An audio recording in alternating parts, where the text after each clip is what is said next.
Italjet, a motorcycle company from Italy, officially introduced a new product called the Italjet Dragster 700 Twin Limited Edition. The look and specifications of the Dragster 700 Twin: a scooter equipped with a 2-cylinder engine that produces 68 horsepower.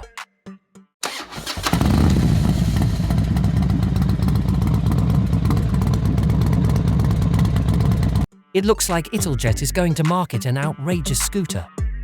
As the title suggests, it features a 692cc parallel 2-cylinder engine, and the frame is a hybrid that combines a steel trellis section and an aluminum steering head section.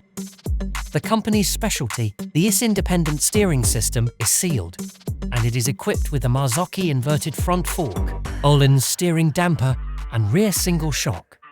The Dragster 700 Twin is based on previous concept models, such as the Dragster 500 GP, introduced at eimca 2022, and the Dragster 559 Twin, introduced at eimca 2023, and has been given more power.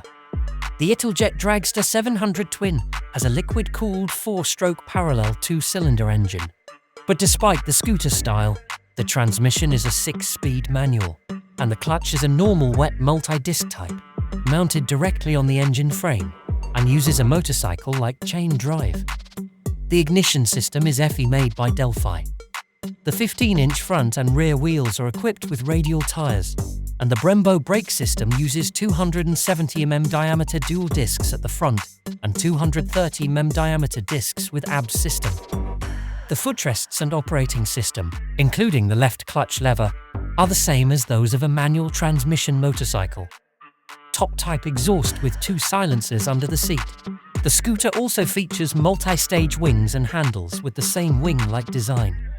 The machine will be introduced for the first time at eimca 2024 and will be released in spring or summer 2025. But pre-orders for the factory edition will be limited to 700 units worldwide. The factory edition is a special model that comes with black and gold colors, Akrapovic exhaust, Öhlins steering damper and rear shock, limited edition red Brembo calipers, and a Duca bike clutch cover. Thanks for watching.